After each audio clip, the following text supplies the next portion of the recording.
નમસ્કાર વિદ્યાર્થી મિત્રો, વાલી મિત્રો, વિદ્યાર્થી પરિષદના કાર્યકર્તા મિત્રો, વિવેકાનંદ કેન્દ્રના કાર્યકર્તાઓ અને આ કાર્યક્રમમાં ઉપસ્થિત તમામ સુજ્ઞજનોને નમસ્કાર. આજના રાષ્ટ્રીય વિદ્યાર્થી દિને સૌને યુવાન મનની શુભકામનાઓ. ઉંમરની સાથે યુવાનીને સંબંધ નથી, આમ જોવા જઈએ તો મનની સાથે યુવાનીને સંબંધ છે. આજે 12 જાન્યુઆરી છે અને 12 જાન્યુઆરીને આપણે રાષ્ટ્રીય વિદ્યાર્થી દિન તરીકે ઉજવીએ છીએ.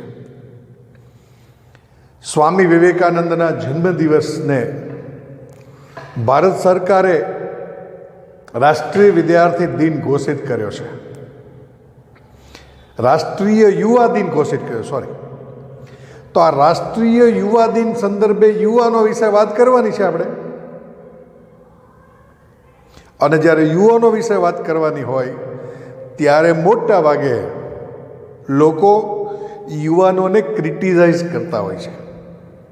યુવાન બગડી ગયો છે, આ તે એવી વાત આપણે નથી કરવી. આજે એક અલગ પ્રકારની વાત કરવી છે. એવા પ્રકારના પ્રસંગોની વાત કરવી છે કે જેમાંથી આપણને કંઈક મળે. બાકી તો અત્યારે યુવાનો કેવા છે એવું કોઈકને પૂછે તો સામાન્ય રીતે એવું કહેવાય કે યુવાન છે નામનો, ફૂટી બદામનો, મોકલ્યો તો આમ ત્યારે નીકળ્યો એ આમનો, એ શું કામનો. આવું ખાલી પ્રાસ બેસાડીને આવા પ્રકારની ટીકાત્મક વાત કરી શકાય ખરી? યુવાનો વિશે આવું કહેવા જેવું અત્યારે દેખાઈ રહ્યું છે. દુનિયાનો સૌથી યુવાન દેશ ભારત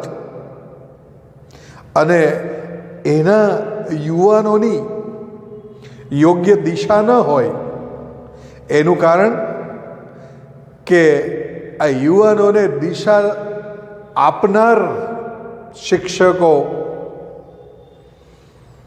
માતા પિતા અને સમાજ, આ બધાને વિચાર કરવાની આવશ્યકતા છે તેમ કહેવાય. કારણ કે ભારત છે એ એવા પ્રકારનો દેશ છે કે જે શક્તિશાળી દેશ છે આમ જોવા જઈએ તો. એટલે કોઈ ભૂતકાળમાં અનેક આક્રમણો થઈ ગયા. હવે સીધું આક્રમણ કરવાની લોકોમાં તાકાત નથી એવું આપણે કહી શકીએ. પણ હવે આક્રમણનો પ્રકાર બદલાયો છે, સાંસ્કૃતિક આક્રમણ થઈ રહ્યું છે. એટલે જુદી દિશાઓમાં યુવાનને લઈ જવાનું કામ થઈ રહ્યું છે. એની સંસ્કૃતિથી છૂટા પાડો, એની પરંપરાઓથી છૂટા પાડો, એને એવા પ્રકારનું જ્ઞાન જ ના આવવા દો કે જેના કારણે જે મેકોલેએ જે પ્રકારે કલ્પના કરી હતી ને કે આ દેશનો યુવાન છે એ યુવાને અમારો નોકર હોવો જોઈએ, એવું થઈ રહે. સિદ્ધ થયું છે. પણ અનેક સંસ્થાઓ એવી સરસ કામ કરી રહી છે કે જેના કારણે આ યુવાનો યોગ્ય દિશામાં આવી રહ્યા છે. છતાં હું પહેલાં 2-3 એવા ઉદાહરણો આપું કે જેને આપણને, સામાન્ય ઉદાહરણો છે પણ ચિંતાજનક ઉદાહરણો છે. હું ગણિતનો શિક્ષક છું. 10મા ધોરણમાં ગણિત ભણાવું. ગણિત એટલે લોકોને થોડો અઘરો વિષય લાગે. એટલે ક્યારેક ગણિતમાં મજાક કરવાનું ના, તો જડ વિષય છે આમ તો, પણ એમાં વચ્ચે હું કંઈક એવું આપું કે જેના કારણે એ વિષય થોડો હળવો બનીને એને મળે, એવો મારો પ્રયત્ન હોય. અને મેં વિદ્યાર્થીઓને એવું પણ કીધેલું કે તમને જ્યારે એવું લાગે કે હવે આપણે ભણવું નથી ત્યારે તમે કહેજો, તો તમને ભણાવીશું નહીં ને આપણે બીજું કંઈક કરીશું, બીજું કંઈક રમાડીશું. અને એક દિવસ મારો ક્લાસમાં લગભગ 7મો પીરિયડ હતો ગણિતનો. ત્યારે બધા જ વિદ્યાર્થીઓ એ દફતર બંધ કરીને બેઠા હતા. એટલે સામાન્ય રીતે મારો પીરિયડ આવે એટલે બધાએ ગણિતની નોટ ખુલ્લી હોય અને ગણિત પાઠ્યપુસ્તક ખુલ્લું હોય. પણ આ મેં જોયું બધાને દફતર બંધ છે એટલે મને ખબર પડી કે આ બધાના મનમાં કંઈક જુદું ચાલે છે. એટલે મેં એમને કીધું, શું આજે તમને બધાને ભણવાની ઈચ્છા નથી? તો એમને બધાને ખબર પડી ગઈ, સાહેબને ખબર પડી ગઈ છે. મને કે ના સાહેબ, આજે અમારે ભણવું નથી. તમે કીધું હતું ને જ્યારે તમે ખૂબ કંટાળી જાઓ ને ત્યારે કહેજો, ત્યારે તમને ભણાવીશ નહીં પણ રમાડીશ, એવું તમે કીધું હતું ને, અમને રમાડો. મેં તો કેમ તમે આજે કંટાળ્યા છો? તો કે સાહેબ 2 પીરિયડની 2 ભારે ટેસ્ટ આવી અને પછી 2 પીરિયડ પણ એવા ભારે જ આવ્યા છે, એટલે આ 7મા પીરિયડમાં અમને રમાડો ને. મેં કીધું સારું. ગ્રાઉન્ડમાં જઈને તો રમાડીશ નહીં, કારણ કે હું પીટી ટીચર નથી. ક્લાસમાં હું એમને પૂછું ને શું રમવું છે, બધા અંતાક્ષરી જ કહે. એટલે મેં એમને કીધું કે બોલો તમે કયોય રમાડો, તમને શું રમાડું? તો બધા કે અંતાક્ષરી. એટલે મારા મનમાં તરત એક વિચાર આવી ગયો. એટલે મેં કીધું જુઓ, હું તમને પિક્ચરના ગીતોની અંતાક્ષરી તો રમાડીશ જ નહીં, અને સ્પેલિંગની અંતાક્ષરી રમાડીશ તો તમને ગમશે નહીં, પણ હું તમને ગમે ને એવું રમાડું. એમ કરીને મેં એમને કીધું આપણે હીરો હિરોઈનના નામ બોલવાના. બે ટીમ, એક ભાઈઓની ટીમ, એક બહેનોની ટીમ. બહેનોની સંખ્યા પ્રમાણમાં ઓછી, પણ ભાઈઓ અને બહેનો બેની અલગ અલગ ટીમ રાખી, એક સ્કોરર રાખ્યો. મેં કીધું આપણે એકદમ સરળ રીતે રમવું છે. આપણે આમાં કોઈ છેલ્લા અક્ષરથી આવે એવા પ્રકારનું કરવાનું એવું કાંઈ નહીં, બરાબર? એટલે સની દેઓલ તો લ એટલે લારા દત્તા, તો ત એટલે તનુજા, એવું કાંઈ નહીં, ગમે તે નામ બોલવાના એવું રાખ્યું અમે. અને કીધું આ રીતનું આપણે રમીએ. તો 2 બાજુથી હીરો ને હિરોઈન ને વિલન ને એ બધાના નામ આવવા માંડ્યા. એક આ બોલે, એક આ બોલે, એક આ બોલે, એક આ બોલે. સામે ટીક થતું જાય એટલે કેટલા બોલ્યા ખબર પડી. થોડીક વાર થઈને એટલે મેં કીધું ઓહો, આ 2 ટીમ એવી છે કે જે 1942થી શરૂ કરીને બધા જે હીરો હિરોઈન હતા ને એના નામ એને આવડતા હતા, કોઈ કેટલાક તો મને નહોતા આવડતા. એટલે મેં કીધું આ તો જોરદાર છે. તમે તો મેં કીધું કેટલા નામે પહોંચ્યું જુઓ તો સ્કોરરને કીધું. તો કે સાહેબ 59 નામે પહોંચ્યું. ઓહો, મેં કીધું 2 બાજુથી 29 ને ઉપરથી પાછું 1, હજી આગળ કેટલુંય ચાલે. એટલે આપણે આ આગળ નથી ચલાવતા. ખરેખર આ ગેમ છે ને એ ડ્રોમાં ગઈ એવું આપણે માનજો. પણ હવે આપણે આ રમતને પાછી ફરીવાર બીજી રીતે રમવાની છે. એટલે બધાને એમ થયું કે હવે તો સાહેબ અંતાક્ષરી જ રમાડશે, પેલી પિક્ચરના ગીતની જ તે. મેં કીધું ટીમ આની આ રહેશે.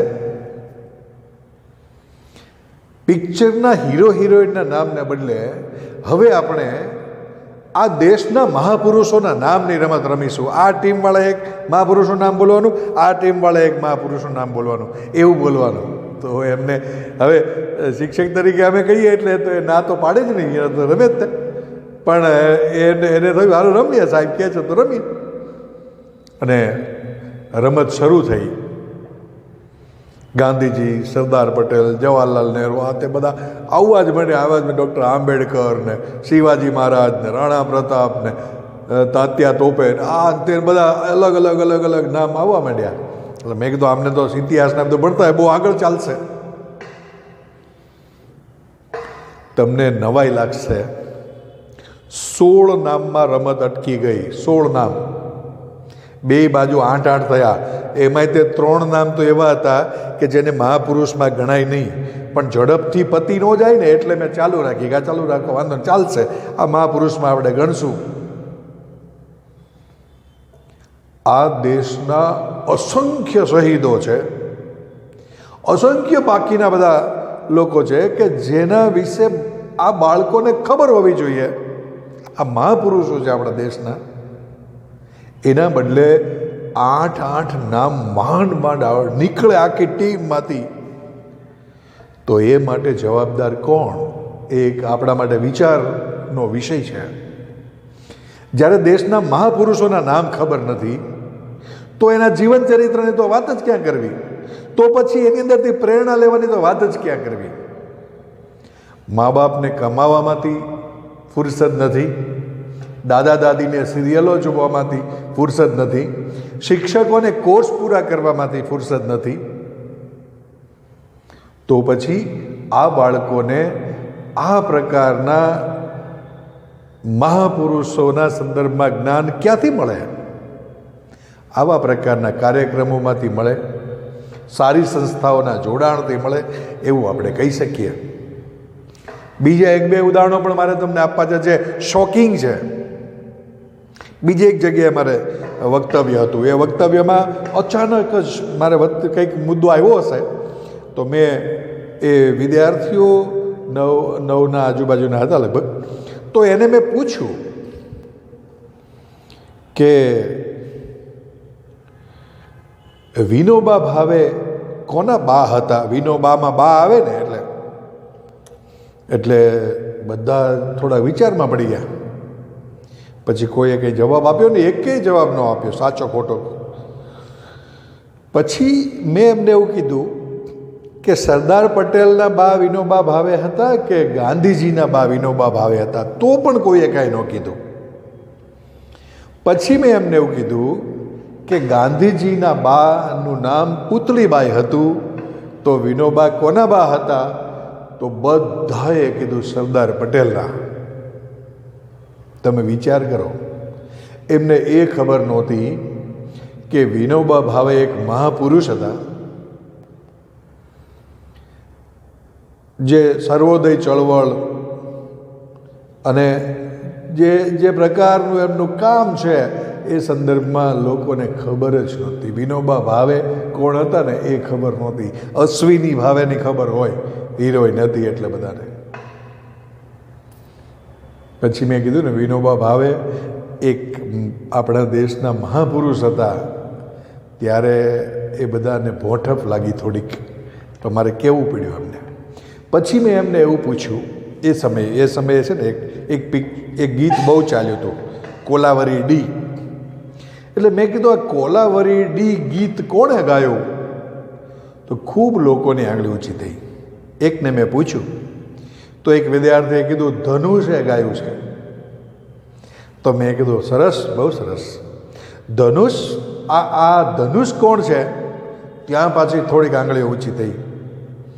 એમાંથી એક જણાએ કીધું રજનીકાંતનો જમાઈ છે. કીધું બહુ સરસ. એ જ વખતે છે ને આરાધ્યા નામ નવું આવ્યું હતું. એટલે મેં કીધું આરાધ્યા નામ કોઈએ સાંભળ્યું છે? તો એમાંય તો કેટલી આંગળી ઊંચી, તેમાં છોકરીઓની વધારે. પછી મેં કીધું એક દીકરીનું કંઈ કીધું, બોલતો તું કોણ છે આરાધ્યા? તો કે ઐશ્વર્યા રાયની દીકરી. આ એને ખબર છે, વિનોબા ભાવે એની ખબર નથી. આ ઐશ્વર્યા રાયની દીકરી હતી કે આ જે રજનીકાંતના જમાઈ છે, કે આ ન ખબર હોવી જોઈએ એવું હું કહેતો નથી. ખબર હોવી જોઈએ જનરલ નોલેજની દ્રષ્ટિએ, પણ ઓલી જે ખબર હોવી જોઈએ એ ખબર ન હોય ને, એની સામે વાંધો ખરો. આપણા બધા માટે આ પ્રશ્ન છે. એટલે આપણા રોલ મોડેલ બદલાયા છે, એ સમજવું પડે. હજી એક છેલ્લું ઉદાહરણ આપીને પછી તો વિષય ઉપર આવીશ. હજી તો હું વિદ્યાર્થી પરિષદનું કામ કરું, એટલે ભાવનગર યુનિવર્સિટીમાં એક પીજી હોસ્ટેલ છે. પીજી હોસ્ટેલમાં અમારે એક કાર્યક્રમ, એટલે કાર્યકર્તાને મળવા જવાનું હતું. તો ત્યાંના રેક્ટર છે ને ઉમેશભાઈ રાવળ કરીને છે. તો ઉમેશભાઈની સાથે ત્યાં મળવા ગયા અમે, 2-4 જણા હતા. બીજા કાર્યકર્તાઓ પણ હતા. રમેશ નામના એક વિદ્યાર્થીને મળવાનું હતું. એટલે રમેશને ખબર હતી કે સાહેબ આવવાના છે, એટલે એને રૂમ બૂમ બધો તૈયાર કરીને બરાબર રાખ્યો. અને પછી અમે આવવાના હતા ને એટલે બહાર ચા કહેવા ગયો. એટલે રમેશના રૂમમાં અમે બેઠા. તો રમેશના રૂમના જે દિવાલ હતી ને, દિવાલ ઉપર 2 મોટા મોટા પોસ્ટરો, એક સલમાન ખાન અને એક માધુરી દીક્ષિત, આ બેયના પોસ્ટર એને રાખેલા. આ તો ઘણા વર્ષો પહેલાંની વાત કરું છું. પછી મેં કીધું આ પોસ્ટર કોણે લગાડ્યા? તો કે રમેશે લગાડ્યા છે. મેં કીધું રમેશ ક્યાં છે? તો કે રમેશ સાહેબ ચાનું કહેવા ગયા છે. મેં ઠીક. આવ્યો થોડીક વારમાં રમેશ આવ્યો, ચા પણ આવી. એમાં ચા પીતા પીતા મેં પૂછ્યું, રમેશ આ પોસ્ટર તે લગાડ્યા છે? તો કે હા સાહેબ મેં લગાડ્યા છે. મેં કીધું આ સલમાન ખાનનું તે પોસ્ટર લગાડ્યું છે, સલમાન ખાન તને બહુ ગમે? મને કહે હા સાહેબ બહુ ગમે, એને બધા પિક્ચર હું જોઉં. મેં કીધું બહુ સરસ કહેવાય, સારું કહેવાય. પછી મેં એને કીધું તું યુનિવર્સિટી હોસ્ટેલમાં રહેશે ને બાજુમાં જ તે યુનિવર્સિટી સ્પોર્ટ્સનું મેદાન છે, આ મેદાનની ફરતે દોડવા ચાલવા એમ ક્યારેય જાસ? તો કે ના સાહેબ. મેં કીધું મેદાનમાં કંઈ રમવા જાસ? એમાં ક્રિકેટ રમાય છે, બાકીની બધી રમતો રમાય છે? તો કે ના. મેં કીધું તું કોઈ અભિનય કરે છે? તો કે ના. મેં કીધું કોઈ યુવક મહોત્સવમાં તમે ભાગ લેશ? તો કે ના. મેં કીધું આ સલમાન ખાન છે ને એ દરરોજ 4 કલાક જીમમાં વિતાવે છે અને ખૂબ સારો અભિનય કરે છે, એટલે તેના પિક્ચર ચાલે છે. તું અભિનય કરતો નથી, તને કલા એવા પ્રકારમાં રસ નથી, તું કંઈ કસરત નથી કરતો, કે દોડતો નથી, ચાલતો નથી, કોઈ રમત નથી રમતો, જીમમાં નથી જતો, તો પછી સલમાન ખાન તારો આદર્શ કઈ રીતે હોઈ શકે? તને ગમે છે એવું કેમ કહેવાય? તમારે ક્યારેય બેટ જ પકડવાનું નથી તો તમે સચિન તેંડુલકરને આદર્શ તરીકે કઈ રીતે રાખી શકો, બેટ્સમેન તરીકે? એટલે દિશા આપણી યોગ્ય નથી ને એના કારણે જ પ્રશ્ન ઊભો થાય છે. આપણા રોલ મોડેલ યોગ્ય હોવા જોઈએ. રોલ મોડેલ એટલે શું? આપણો આદર્શ. એ એની જેવો હું બનીશ એ આપણો આદર્શ છે. કોઈ પણ યુવાન માટે, હું તો યુવાન નહીં, કોઈ પણ વ્યક્તિ માટે કહીશ, કોઈ પણ વ્યક્તિ માટે સ્વામી વિવેકાનંદ છે ને એ રોલ મોડેલ છે. વિષય ઉપર તો હું જે હવે આવું છું.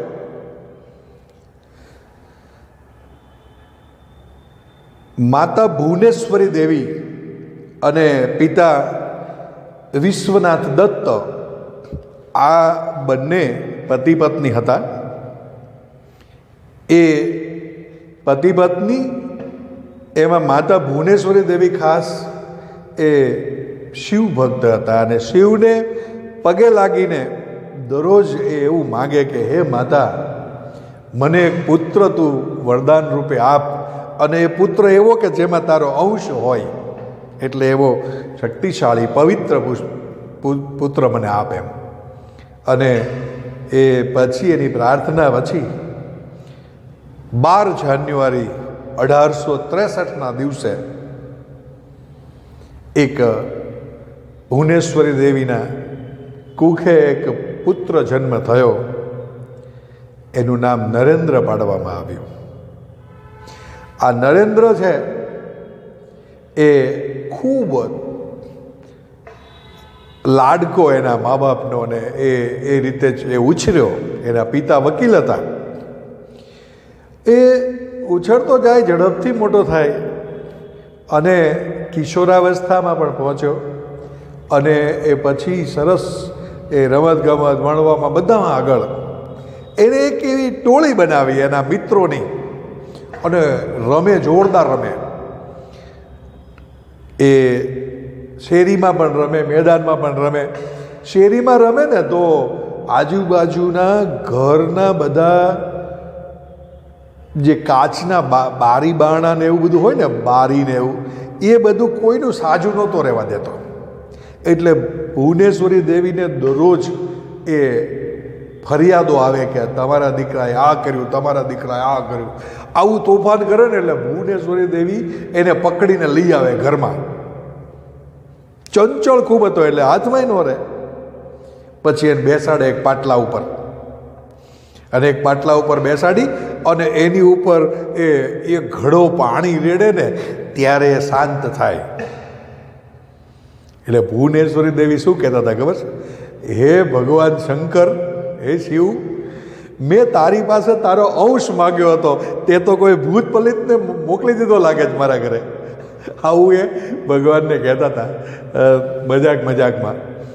પણ આ જે નરેન્દ્ર છે ને અત્યંત સંવેદનશીલ વ્યક્તિ હતો. નાનપણથી જ એની સંવેદના ભયંકર હતી. સંવેદના દરેકની અંદર હોય છે. એ સંવેદના ઘણી વખત જગાડવી પડતી હોય છે, ઘણી વખત સ્વયંભૂ જાગે છે.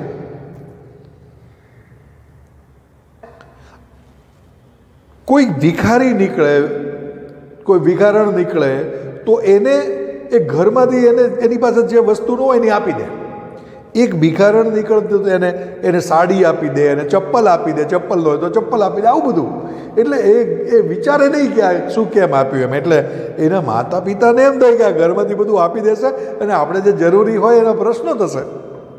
તો જ્યારે બહાર જાય ને એના માતા પિતા ત્યારે તે એને બધું બારી બારણા ને કબાટ ને બધું બંધ કરીને જવું પડે. એક વખત એને લઈને જવાનો નહોતો એટલે ઉપરના રૂમમાં એને રાખ્યો અને બારી બારણા બંધ કર્યા અને પછી કીધું તું વાંચજે, અમે થોડીક વખતમાં આવીએ છીએ આ તે, અને બધા કબાટને બધું બંધ કરીને નીકળી ગયા.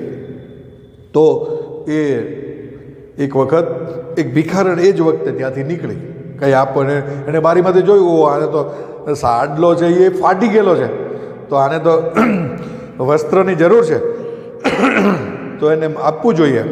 એટલે એણે બધા કબાટ ખોલવા ગયા, કબાટ તો બધા બંધ, એક કબાટ ખુલી ગયું પાછું. એની માતાએ બરાબર બંધ નહીં કર્યું હોય એટલે કબાટ ખોલી ગયું ને એમાંથી એક સાડી લઈ અને બારીમાંથી એટલે ભિખારણ બેન હતી એને કીધું એ ઉભા રહેજો, આ સાડી લેતા જાઓ. લઈ જાય બેન સાડી. થોડા દિવસ પછી જ્યારે એની માતાને આ સાડી પહેરવાની હતી ત્યારે કીધું કે ભાઈ અહીંયા તો કોઈ આવ્યું ને, આ સાડી મારી મળતી જ નથી, ક્યાં ગઈ? ત્યારે આ નરેન્દ્રએ કીધું કે એ સાડી તો મેં તમે તે દિવસે બહાર ગયા હતા ને ત્યારે આ ભિખારીને આપી હતી, એવી રીતે ચંપલ આપ્યા હોય. આવું તો ઘણી વાર બન્યું. એક પ્રસંગ બહુ સરસ છે. એના પિતા વકીલ હતા ને, એના ઘરમાં બધા જ અલગ અલગ જ્ઞાતિના લોકો સાંજે બેઠે, એકદમ મીટિંગ જેવું થાય, બધી ચર્ચાઓ કરે, દેશ વિદેશની ચર્ચાઓ કરે, સ્થાનિક ચર્ચાઓ કરે, મજા આવે. બધા આમ ડાયરો ભરીને બેઠા હોય ને એવું. એટલે એના પિતા છે જે એક નાની ખાટલીઓ ઉપર બધા બેસે આમ રાઉન્ડમાં, બધા 11 લોકો નિયમિત મળતા હતા, ગામમાંથી આવીને બેસે. અત્યારે તો બધા પાસે ટાઈમ નથી, એ વખતે તો ટાઈમ જ ટાઈમ હતો એમ કે તો ચાલે. વચ્ચે એક હુક્કો રાખ્યો હોય અને બધા હુક્કો પીવે. એટલે દરેક જે ખાટલી છે ને એ નક્કી હતી કે આમાં આને બેસવાનું, આમાં આને બેસવાનું, આમાં આને બેસવાનું, આમાં આને બેસવાનું, આમાં આને બેસવાનું. તો એના પિતાજી જે ખાટલી બેઠા હોય એ ખાટલીમાં હુક્કો તો વચ્ચે એક જ હોય કે બધા જુદો જુદો ન હોય. એની જે નળી હોય એ નળીની બાજુમાં એક ટોટી રાખેલી હોય, એટલે નળીની ઉપર ટોટી ભરાવી દે અને પછી આમ પીવે. તમે બધા ક્યાંક ને ક્યાંક પીધી જશે ને એવું ક્યાંક, ક્યાંક ક્યાંક છે ને બધા એ નાના બાળકો હોય ને તો આવું બધું જુએ કે આ સિગરેટ પીવે છે તો આ કઈ રીતે પીવાતી હશે, તો કોઈક નાખી દે ને એ પછી એમ ઠૂઠું લઈ લે ને પછી પીવે. બધાનો કાંઈક ને કાંઈક આવો અનુભવ નાનપણનો હશે જ, તે નક્કી છે. પણ વ્યસન થઈ ગયું હોય તો એ ખરાબ છે. આવું ક્યારેક ક્યારેક બન્યું હોય એ ઠીક છે. પણ આ જે બધા આવો હુક્કો પીએ તો એક નળી પાછી બીજાને આપે, બીજી ત્રીજાને આપે, ત્રીજી ચોથાને આપે, એમ આ નળી ફર્યા કરે. એટલે નરેન્દ્ર જુએ કે આ દરેકની ટોટી જુદી છે. બહુ જ પ્રશ્નો કરે નરેન્દ્ર છે ને, પ્રશ્નો ઉપર પ્રશ્નો ઉપર પ્રશ્નો ઉપર પ્રશ્નો કરે જ જાય. એટલે એણે કીધું કે એના પિતાજીને કીધું કે આ તમે સાંજે જે હુક્કો પીવો છો એ હુક્કો પીવામાં, એની ભાષામાં પૂછ્યું છે કે આ બધાની ટોટી જુદી શા માટે છે? તો એના પિતાજીએ કીધું કે દરેક જુદી જુદી જ્ઞાતિના છે એટલા માટે. તો કે જુદી જુદી જ્ઞાતિના છે તો એક જ ટોટીથી પીવે તો શું થાય? આવા પ્રશ્નોને ખૂબ થયો. એટલે એ કે હવે એક જ ટોટીથી પીવે ને તો એ અભડાઈ જાય. તો કે અભડાઈ જાય એટલે શું થાય? તો કે અભડાઈ જાય એટલે એની જાત જાય. તો કે જાત જાય એટલે શું થાય? તો કે એ તને ન ખબર પડે, તું મોટો થઈ તો ખબર પડે. એના પિતાજી કંટાળે ગયા કે કેટલા પ્રશ્નો પૂછશે. તો કે જાત જાય તો એ પછી એના મનમાં ચાલો કે આ જાત કઈ રીતે જાતી હશે આપણને ખબર નહીં. એટલે પછી એના પ્રશ્નનું સમાધાન ન થયું. એટલે એ એક વખત ઘરે કોઈ હાજર નહોતું. એના પિતાજી પણ બહાર ગયા હતા, માતાજી પણ બહાર ગયા હતા, અને આ બધું તો પડ્યું જ હોય એમને એના બેઠક ખંડમાં. વચ્ચે હુક્કો હોય, આ બધી ખાટલીઓ હોય, ટોટી હોય. તો એક વખત એણે શરૂ કરી દીધું. એ દેવતા એમાં જલતો નહોતો એમાં, એટલે હુક્કો ચાલુ નહોતો, પણ એ હુક્કો પડ્યો તો ખરો. એટલે એની ટોટી લઈ અને એ પહેલી ખાટલી ઉપર બેઠો. એને ખબર હતી જુદી જુદી જ્ઞાતિઓ પૂછી લીધી તેણે, અને એની ટોટી નાખી અને આમ એણે આમ જે શર્ટ લીધી, કહેવાય ને શર્ટ લીધી. તો શર્ટ લીધી ને તો એને કાંઈ થયું નહીં, કારણ કે એ બ્રાહ્મણની હતી અને આ આ તો નરેન્દ્રનાથ દત્ત હતો એટલે બ્રાહ્મણ હતો, એટલે એને થયું કે નહીં આમાં તો કંઈ થતું નથી. બીજું રાણિયાની હશે, પછી બીજા કોઈની હશે, પછી બીજી કોઈ જ્ઞાતિની હાથે. તો બીજામાં બેઠો ને પછી ટોટી લગાડી આમ પીધો, પછી આમ જોવે, પછી આમ જોવે, આમ એ શું જોવે ખબર? એ એમ જોવે કે મારી જાત ક્યાંય જાય છે? જાત થોડી જાય આપણી. પછી ત્રીજામાં બેઠો ને પછી આ બાજુ આમ જોવે તો જાત કંઈ ગઈ નહીં. 11 ખાટલીમાં તપાસી લીધું એણે, દરેક ટોટીને એણે ચેક કરી લીધી અને પછી એને ખબર પડી કે આમાં મારી જાત ક્યાંય જતી નથી. ત્યારથી એના મનમાં એક વિચાર એવા પ્રકારે બેસી ગયો કે આ જે જ્ઞાતિ જાતિના ભેદભાવ છે ને, એ ભેદભાવ એ સમાજમાં યોગ્ય નથી. હું જ્યારે નિર્ણાયક તરીકે આવીશ, એટલે કે હું જ્યારે નિર્ણય કરી શકીશ, ત્યારે હું આ જ્ઞાતિ જાતિના ભેદભાવ મિટાવવા માટે હું પ્રયત્ન કરીશ, સામાજિક સમરસતા લાવવા પ્રયત્ન કરીશ. એને નાનપણથી એના મગજમાં બેસી ગયેલો અને ભવિષ્યમાં એણે આ જ કામ કર્યું છે. દેશના હિન્દુઓને એક સૂત્રમાં ભેળવવાનું કામ, એક સૂત્રમાં એ રાખવાનું કામ એ સ્વામી વિવેકાનંદે કર્યું છે. જ્ઞાતિ જાતિથી પર રહીને કઈ રીતે કામ કરી શકાય તે જોયું છે. એટલે પ્રશ્નો કરવાની રીતમાં દરેકને એવું પૂછતા હતા કે તમે ભગવાનને જોયા છે? તમે ભગવાનને, કોઈ સાધુ મહારાજ મળે તો તમે ભગવાનને જોયા છે? એવું પૂછે. બધાને કોઈ સાચો જવાબ આપી શકતો નહોતા, એટલે એ સતત પૂછ્યા કરે. એ ધ્યાનની રમત પણ રમે. એને નાનપણથી ધ્યાન લાગતું હતું. ધ્યાન એ મનની શાંતિ માટે અત્યંત જરૂરી છે. આપણને ખબર છે, લાગતું નહીં હોય આપણને, મને પણ નથી લાગતું, ધ્યાન નથી લાગતું, પણ એકાગ્ર થઈ શકાય છે. પણ ધ્યાન એ આપણા મનની શાંતિ માટે જરૂરી છે. એટલે એના મિત્રોને એ ધ્યાનની રમતમાં બેસાડે. ચાલો આપણે રમત રમીએ, ધ્યાનમાં બેસીએ, બધાને એકદમ સ્થિતિમાં ધ્યાનમાં બેસાડે. એટલે આપણને ખબર છે કે આપણે ધ્યાનમાં બેસીએ તો આપણું મન એકાગ્ર થતું નથી. હું મારી સ્કૂલમાં જોઉં છું કે હું ઘણી વખત પહેલા પિરિયડમાં જ્યારે પ્રાર્થના ચાલતી હોય ને, ત્યારે હું આ રીતે સ્ટેજ ઉપર ઊભો હોય, સામે આ બધા વિદ્યાર્થીઓ બેઠા હોય, ઊભા હોય, પ્રાર્થના વખતે ઊભા હોય, એટલે ત્યારે પ્રાર્થના આમ કરીને ગાવાની હોય, બધા ગાતા હોય, પણ અમુક છે ને આમ અડધી આંખ ખુલ્લી રાખે, આમ જુએ, આમ સાહેબ બરાબર ઊભા છે ને, સાહેબના કપડાં બધા વ્યવસ્થિત છે ને, આવું બધું જુએ. એ પછી બાજુવાળો બરાબર જો ગાતો તો હોય, પણ પ્રાર્થના તો ગાતો જ હોય, પણ એની આંખ અડધી ખુલ્લી હોય એટલે એકાગ્ર ન થઈ શકે. એટલે આના જે મિત્રો હતા ને બધા, એ મિત્રોમાં અમુક એવા મિત્રો હતા કે જે પૂરેપૂરી આંખ બંધ કરી દે, અમુક એવા મિત્રો હતા કે આમ અડધી આંખ ખુલ્લી રાખે, ને આને તો પૂરેપૂરું ધ્યાન લાગી જાય. નરેન્દ્રને એક વખત બધા ધ્યાન કરતા હતા તો જેની અડધી આંખ આમ ખુલ્લી હતી, એને જોયું દૂરથી એક સાપ આવે છે. સાપ આવે છે ને તો એ એકદમ એ સાપ આવ્યો એમ કરીને જોરથી બૂમ પાડી, એટલે બાકીના જેની આંખ બંધ હતી પણ જેને ધ્યાન નહોતું લાગ્યું એ પણ આંખ ખુલી ગઈ. ઓહો, સાપ આવ્યો, ભાગો! બધા ભાગવા માંડ્યા. બધા ભાગતા હતા ને ત્યાં દૂરથી બધા અવાજ કર્યો, નરેન્દ્ર ઊભો થા, સાપ આવે છે, ઊભો થા, સાપ. નરેન્દ્રની બાજુમાંથી જ સાપ આમ જતો રહ્યો. નરેન્દ્રને ઊભો ન થયો, એને એવું લાગ્યું જ નહીં ઊભું થવા જેવું. બધા આવીને એને હલાવ્યો. એ કે પણ કેમ તમે બધા ઊભા થઈ ગયા? આપણે તો ધ્યાનમાં બેઠા છીએ. તો કે ધ્યાન નહીં, અમે કેટલા બધા અવાજો પાડી, રાડ્યું નાખી, પણ તે તો સાંભળ્યું જ નહીં. તો કે હું તો ક્યાંથી સાંભળું, હું તો ધ્યાનમાં હતો. તો કે ધ્યાનમાં નહીં, એથી સાપ ગયો. તો કે ગયો હશે, મને ખબર નથી. એવું એને ધ્યાન એ નાનપણથી લાગી જતું હતું. જેને ધ્યાન લાગે ને એ એકાગ્ર થઈ શકે. એકાગ્રતાનો ધ્યાન સાથે બહુ વધારે સંબંધ છે, અને વિદ્યાર્થી તરીકે આપણે એકાગ્ર થવું જરૂરી છે. એકાગ્ર થશો તો તમે જે વાંચેલું છે ને બરાબર યાદ રહેશે. વાંચતી વખતે તમારા પાના ફરતા રહે, તમારું ધ્યાન બીજે હોય તો તમે કાંઈ જ ન કરી શકો. એટલે એકાગ્ર, લક્ષ્ય તરફ એકાગ્ર એ થવું જરૂરી છે. એટલે એ બરાબર તમારે ધ્યાન રાખવું પડશે. વિદ્યાર્થી તરીકે આ બહુ જ બધા માટે મહત્ત્વનું છે, પણ વિદ્યાર્થી તરીકે અભ્યાસ માટે એ ધ્યાન અને એકાગ્રતા બહુ જરૂરી. એકાગ્રતાનો ભવિષ્યનો પ્રસંગ તો એવા છે ઘણા બધા, તમને ખબર જ છે. એક વખતે જતો હતો એ વિવેકાનંદ બન્યા પછી ટ્રેનમાં મુસાફરી કરતા હતા, એની સાથે એ પુસ્તકો હોય જ, એટલે પુસ્તકો આ બધા ઉપાડવા ન પડે એટલે ઘણી વખત તો એવું કરે, પાના પાડી પાડીને ફેંકી દે અને આખું પુસ્તક વંચાઈ જાય એટલે આખું પુસ્તક નખાઈ ગયું હોય, પછી બીજા કોઈને ઉપયોગમાં નથી આવવાનું વિદેશમાં, તો પછી શું કામ સાથે રાખવું એમ. તો એક વખત એ પુસ્તક જે વાંચતા હતા ને એ ટ્રેનમાં એની સામે એક વ્યક્તિ બેઠી હતી.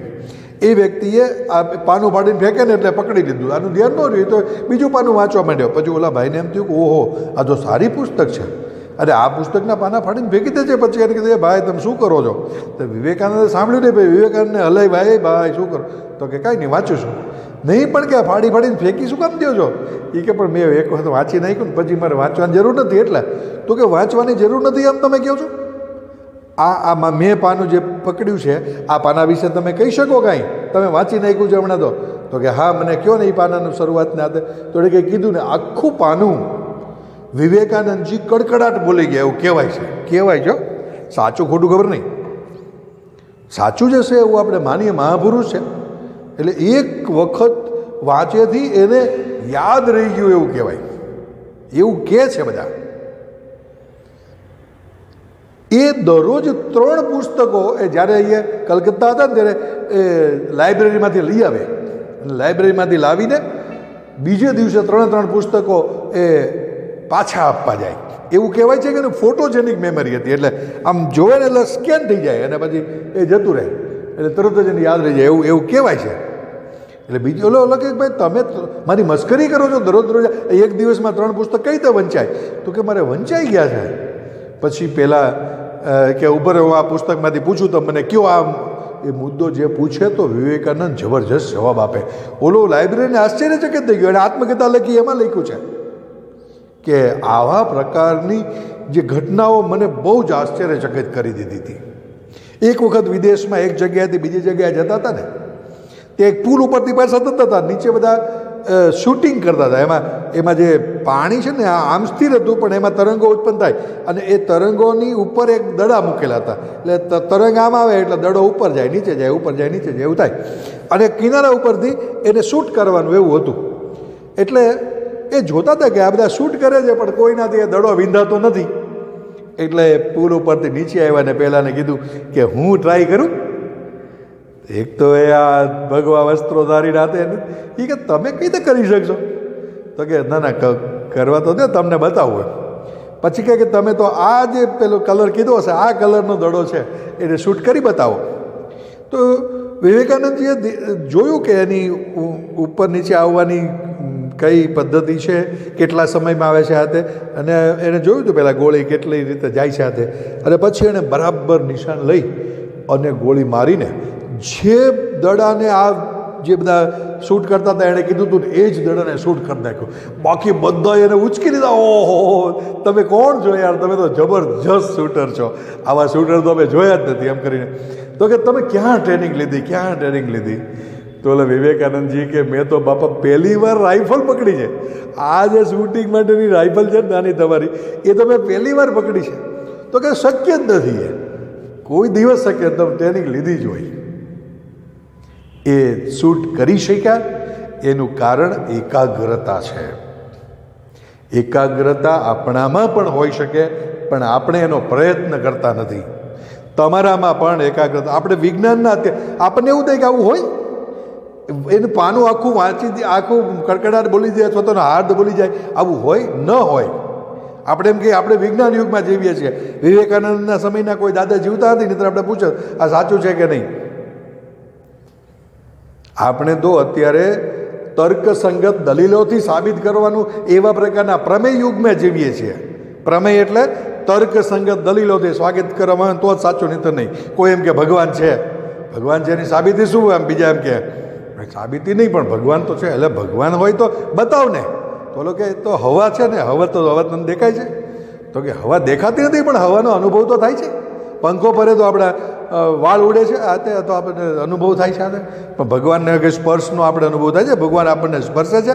ભગવાન કંઈ છે નહીં. આપણે ઘણા આવી દલીલ કરે છે. આપણે પણ એવું કહી શકીએ કે વિવેકાનંદને મહાપુરુષ બતાવવા માટે આવા પ્રસંગો ઊભા કર્યા છે એની આવા કે યાદ ન રહે. હું તમને એક જુદા જુદા જે પિક્ચરો આપણે જોઈએ છે ને એની વાત કરું. હમ આપકે હે કોન નામનું પિક્ચર જો તમે જોયું હોય કેટલાય જોયું છે વિચારજો. હમ આપ કે કોણ કેટલાય જોયું છે? મોટાભાગના જોયું હશે. નવા વિદ્યાર્થીઓ કદાચ નહીં જોયું હોય પણ એમને પણ ખબર તો હશે.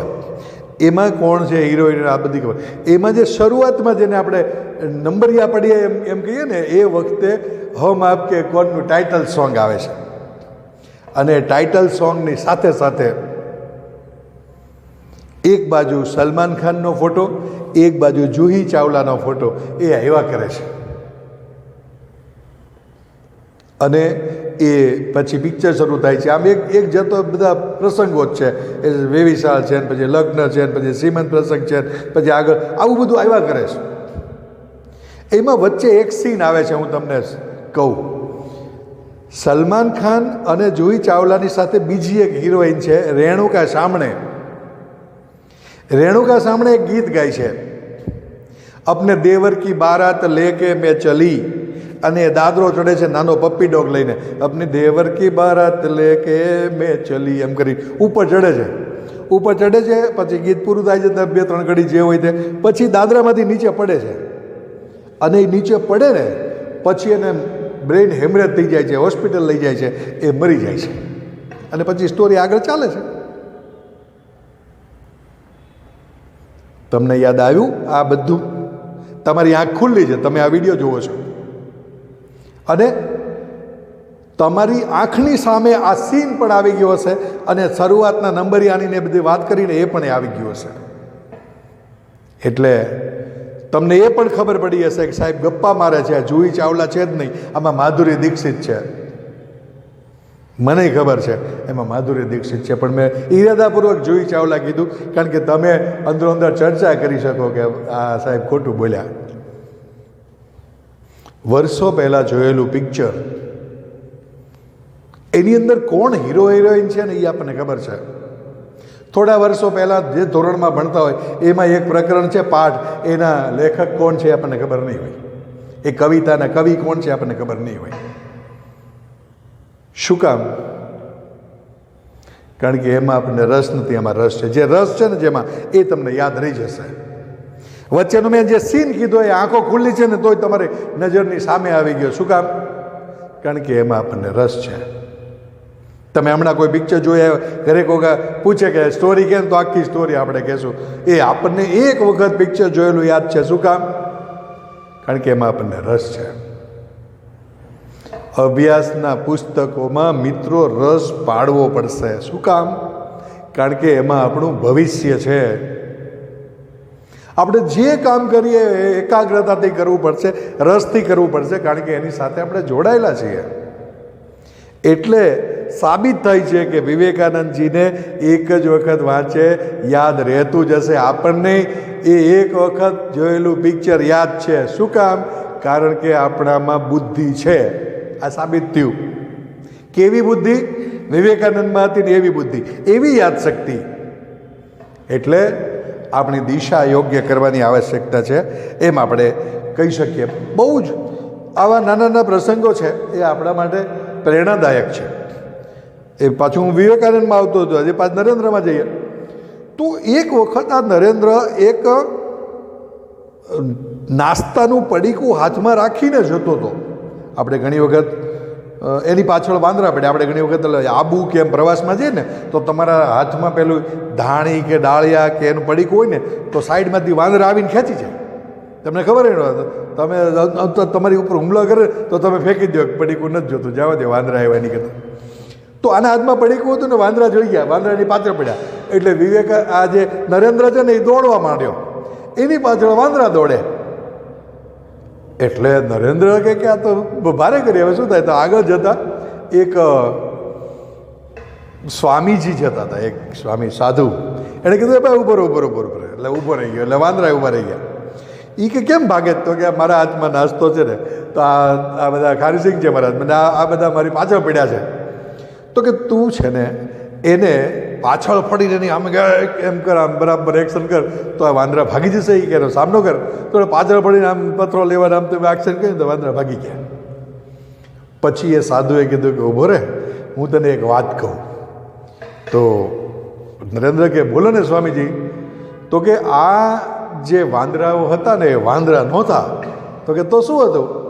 તો કે સમસ્યાઓ હતી.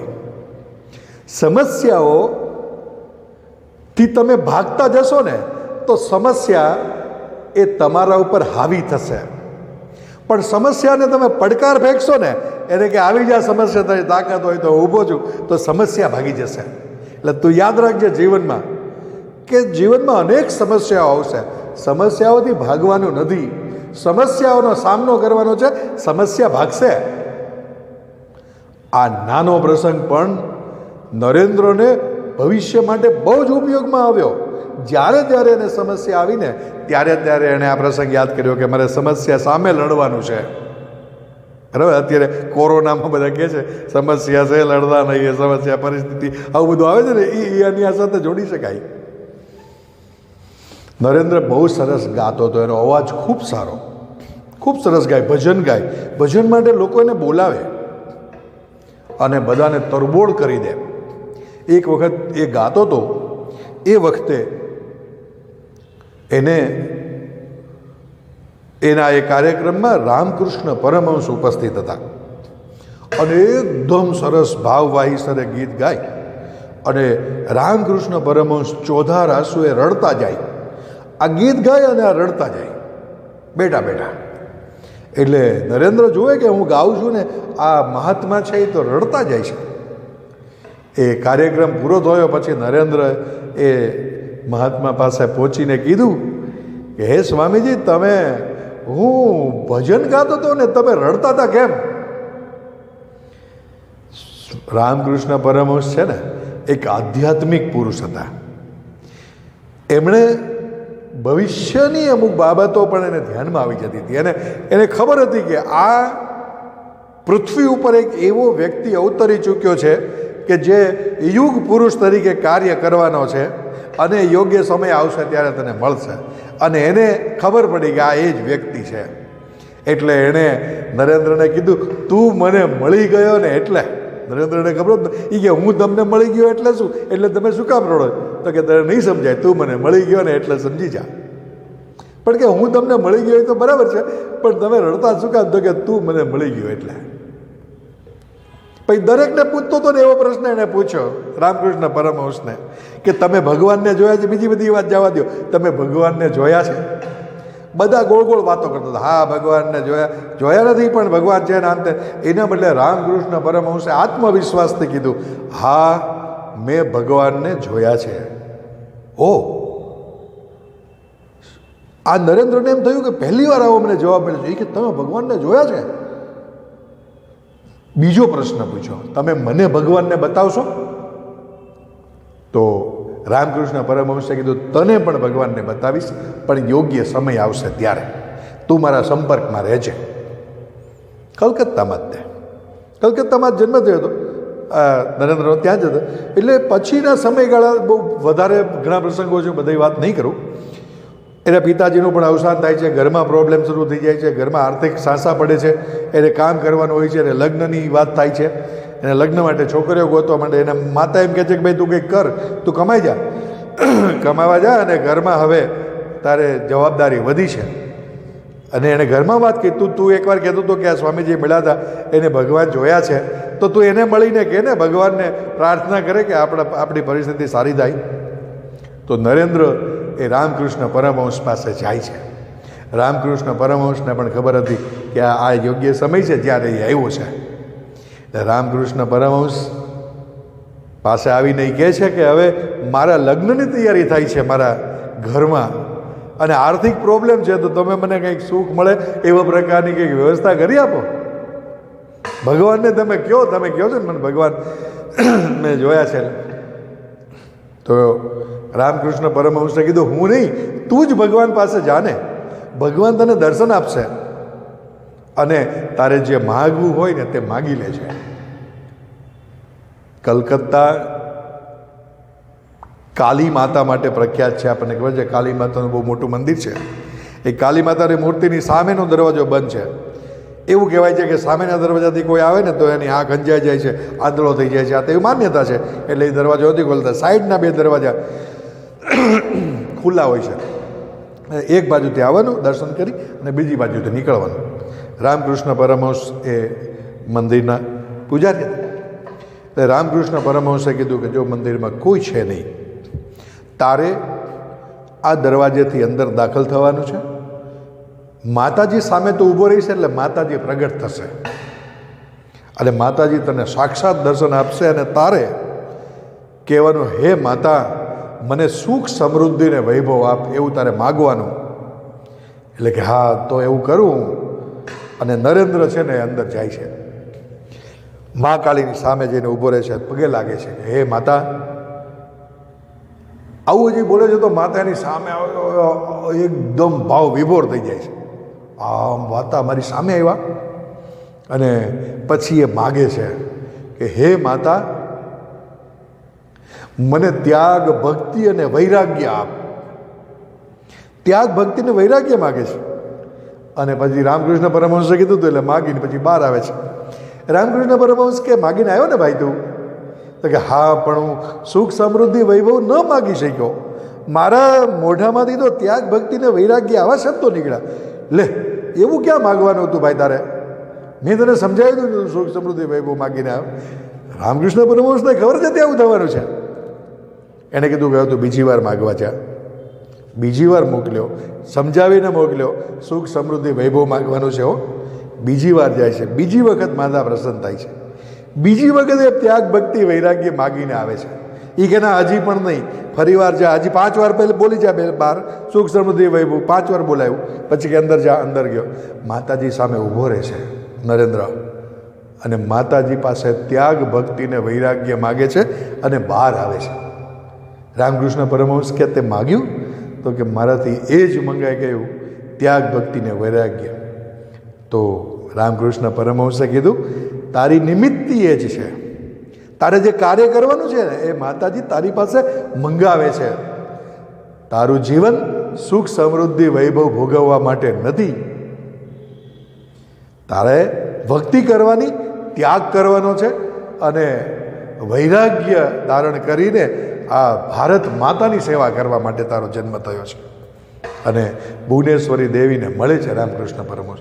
એને કહે છે કે હે માતા, તું તારો પુત્ર આ ભારત દેશ માટે, આ માતા, ભારત માતા માટે મને આપ.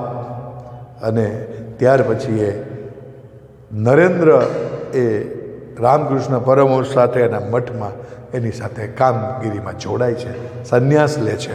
અનેક એના સંન્યાસી બંધુઓ પણ હતા.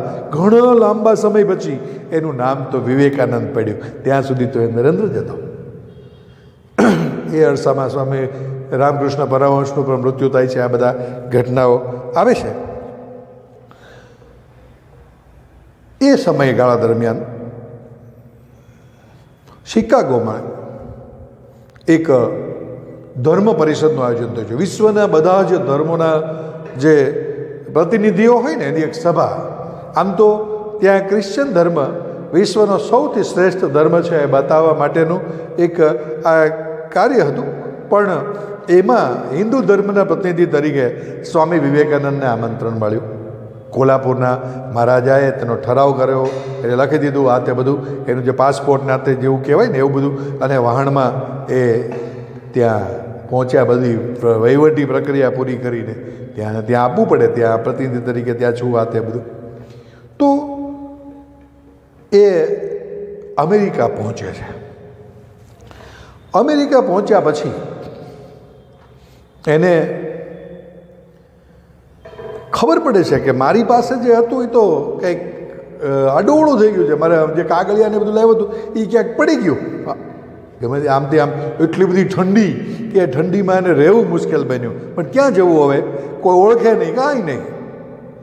તો એક જગ્યાએ એક પેટી, ઓલી લાકડાની પેટી જેવું હતું, ઓલી જે આપણે ફ્રૂટની ને એવી હોય ને એવા પ્રકારે પેટીની ટોપલી, એમાં એ રહી ગયો. એમાં રાત પસાર કરી માંડ એની અંદર ઉપર એ ટોપલી રાખીને ઠંડીમાં ઠૂંઠવાય અને સાથે સાથે રામકૃષ્ણ પરમહંસનું સ્મરણ કરે. રામકૃષ્ણ પરમહંસ તો મૃત્યુ પામેલા હતા, પણ જ્યારે જ્યારે એણે રામકૃષ્ણ પરમહંસનું સ્મરણ કર્યું છે ત્યારે ત્યારે રામકૃષ્ણ પરમહંસ એને મદદરૂપ થયા છે. વિજ્ઞાનના સંદર્ભમાં આપણને આ સાચું જ ન લાગે, આ વાત આધ્યાત્મિક છે, અંધશ્રદ્ધાની નથી. તમે બધા પરીક્ષા દેવા જાઓ ત્યારે આખું વર્ષ મહેનત કરી છે, પણ અમુક પ્રશ્નનો જવાબ તમને આવડતો નથી. પણ એ પ્રશ્નનો જવાબ તમને ન આવડે ત્યારે તમે યાદ કરો ને અચાનક આવડી જાય. તમે ઘરેથી તમારા મા બાપને પગે લાગીને નીકળો છો, તમારા દાદા દાદીને પગે લાગીને નીકળો છો, ત્યારે એમના એવા પ્રકારના આશીર્વાદ તમારી સામે હોય છે કે આશીર્વાદનું પણ એક વર્તુળ તમારી આજુબાજુ હોય છે, જે તમને આ જવાબ એ યાદ કરાવવામાં મદદરૂપ થાય છે. એ પણ ધ્યાનમાં રાખે અને શ્રદ્ધાથી આ કરવું જોશે, અંધશ્રદ્ધાની વાત નથી.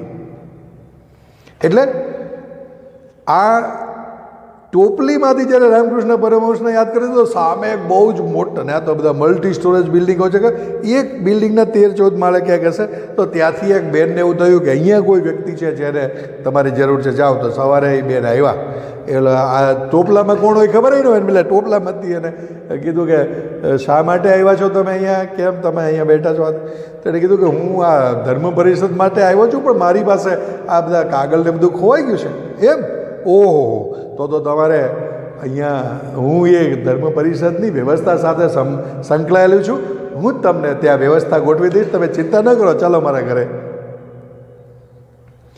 સ્વામી વિવેકાનંદને ધ્યાનમાં આવી ગયું કે આ મારા ગુરુએ આ મારા માટે વ્યવસ્થા કરી છે. અને ધર્મ પરિષદમાં જે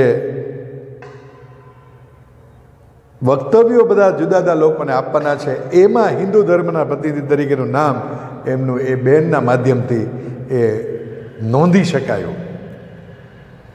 11 September 1893, 11 September 1893, Columbus hall, Chicago.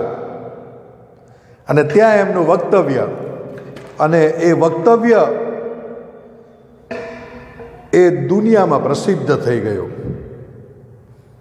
American brothers and sisters એવું જ્યારે કીધું ને, એ વક્તવ્ય આપણને ખબર છે, અમેરિકન ભાઈઓ અને બહેનો એવું એણે કીધું છે.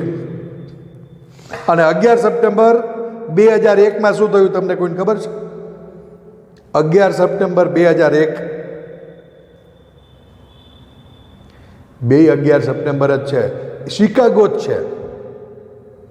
11 સપ્ટેમ્બર 2001માં શિકાગોમાં વર્લ્ડ ટ્રેડ સેન્ટર ઉપર હુમલો થયો.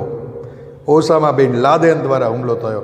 એક વિધ્વંસક સંસ્કૃતિનો પ્રતિનિધિ અને એક ભારતીય હિન્દુ સંસ્કૃતિનો પ્રતિનિધિ, આ બંનેનું અંતર, બંને કોઇન્સિડન્સ છે. તમે બરાબર એકબીજા સાથે કમ્પેર કરો તો ખબર પડશે. આ કરવું પડે. આ દિગ્વિજય દિન આપણે 11 સપ્ટેમ્બરને દિગ્વિજય દિન તરીકે ઓળખીએ. શું કામ? કારણ કે દુનિયાના બધા દેશોને હિન્દુ ધર્મ, ભારતીય ધર્મનો પરિચય એ સ્વામી વિવેકાનંદે આપ્યો છે. એનું વક્તવ્ય 3 મિનિટનું છે, એ સાંભળવા જેવું છે. હું તમને સંભળાવું. એ 3 મિનિટનું વક્તવ્ય શું હતું એ સાંભળીએ અને પછી આપણે આગળ વાત કરીએ.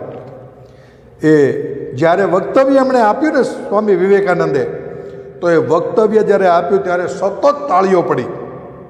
માય અમેરિકન બ્રધર્સ, અમેરિકન ભાઈઓ અને બહેને એવું કીધું ઇંગ્લિશમાં, my American brothers and sisters. આવું કહેવાવાળા એ ત્રીજા હતા કે ચોથા હતા.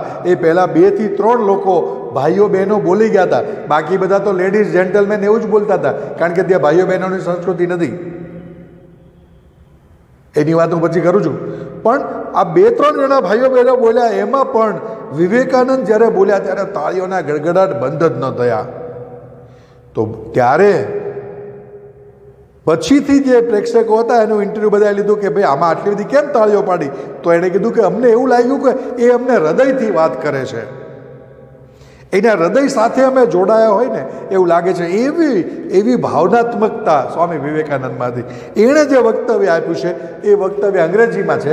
હું એનું હિન્દી તમને સંભળાવું છું, એ આપણે સાંભળીશું. अमेरिकी बहनों और भाइयों, बहुत ताली पड़ी बची, आपके स्नेहपूर्ण और जोरदार स्वागत से मेरा हृदय अपार हर्ष से भर गया है. मैं दुनिया के सबसे पौराणिक भिक्षुओं की तरफ से धन्यवाद देता हूँ।